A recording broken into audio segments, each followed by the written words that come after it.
হজরত মুহাম্মদ সাল্লাল্লাহু আলাইহি ওয়াসাল্লামকে নিয়ে কটূক্তির বিচারের দাবিতে লং মার্চ নিয়ে মুম্বাইয়ের দিকে যাত্রা করেছেন ভারতের হাজার হাজার মুসলমান।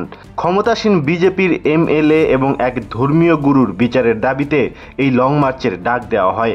হাজার হাজার মুসলমানের এই লং মার্চে নেতৃত্ব দিচ্ছে সাবেক এমপি ইমতিয়াজ জলিল এবং বিভিন্ন সামাজিক ও রাজনৈতিক দল। জানা গেছে, অল ইন্ডিয়া মজলিসে ইত্তেহাদুল মুসলিমিন AIMIM এর ব্যানারে গত সোমবার কয়েকশো গাড়িতে করে ছত্রপতি সম্ভাজিনগর থেকে রওনা দেন ভারতের মুসলমানরা।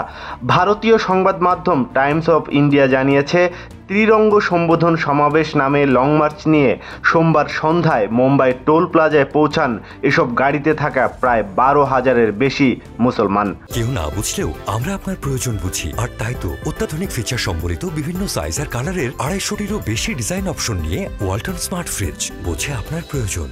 এরপর সেখান থেকে সমৃদ্ধি সুপার এক্সপ্রেস ওয়েতে করে মুম্বাইয়ের দিকে রওনা দেন তারা। পুলিশ জানিয়েছে, মুসলিমদের র্যালির কারণে প্রথমবারের মতো সমৃদ্ধি সুপার এক্সপ্রেস ওয়েতে জ্যামের সৃষ্টি হয়।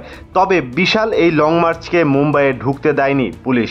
মুম্বাইয়ের মুলুন্দ টোল প্লাজায় তাদেরকে আটকে দেওয়া হয়। সে সময় বিভাগীয় কালেক্টর এবং অন্যান্য প্রতিনিধিদের কাছে নিজেদের দাবি দাওয়া তুলে ধরেন মুসলমান প্রতিনিধিরা।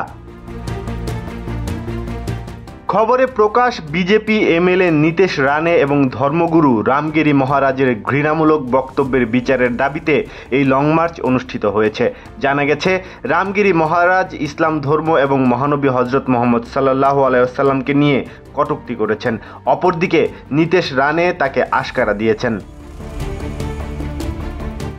এদিকে লং মার্চে নেতৃত্ব দেওয়া সাবেক এমপি ইমতিয়াজ জলিল জানিয়েছেন, এমএলএ নীতিশ রানে এবং রামগিরি মহারাজের বিরুদ্ধে ঘৃণা ও বিদ্বেষ ছড়ানোর অভিযোগে একাধিক FIR দায়ের করা হলেও তাদের বিরুদ্ধে কোনো ব্যবস্থা নেওয়া হচ্ছে না। এ কারণে তারা এই র্যালি করেছেন। তিনি এই দুজনকে গ্রেফতারেরও দাবি জানিয়েছেন। মুসলমানদের সঙ্গে বিশাল এই মিছিলে যোগ দিয়েছিলেন দলিত ও মারাঠা জনগোষ্ঠীর মানুষেরাও। এত মানুষের সমাবেশ মুম্বাইয়ের মূল সড়কে ঢুকে পড়লে বিপদের আশঙ্কায় মুম্বাইয়ের প্রবেশ মুখে ব্যারিকেড দেয় মুম্বাই পুলিশ। এমনকি বন্ধ করে দেওয়া হয় সব রকমের গাড়ি চলাচল। পুলিশ জানিয়েছে, মুম্বাই অভিমুখে যাত্রার কারণে প্রথমবারের মতো সমৃদ্ধি এক্সপ্রেস ওয়েতে যানজটের সৃষ্টি হয়েছে। শত শত গাড়ি র্যালিতে অংশ নেওয়ায় এমন ঘটনা ঘটেছে। অল ইন্ডিয়া মজলিসে ইত্তেহাদুল মুসলিমিন দলের সাবেক সংসদ সদস্য ইমতিয়াজ জলিল এই রোড মার্চ থেকে রামগিরি মহারাজ এবং নীতেশ রানেকে গ্রেফতারের আহ্বান জানিয়েছেন। পুলিশের জয়েন্ট কমিশনার আইন শৃঙ্খলা সত্যনারায়ণ চৌধুরী বলেছেন, পরিস্থিতির ওপর কঠোর নজর রাখা হয়েছে। তারা সোমবার রাতে কর্মকর্তাদের কাছে আবেদন জমা দিয়ে ঘটনাস্থল ত্যাগ করেন। এই বিক্ষোভে প্রায় 2,000 গাড়ি অংশ নেয়।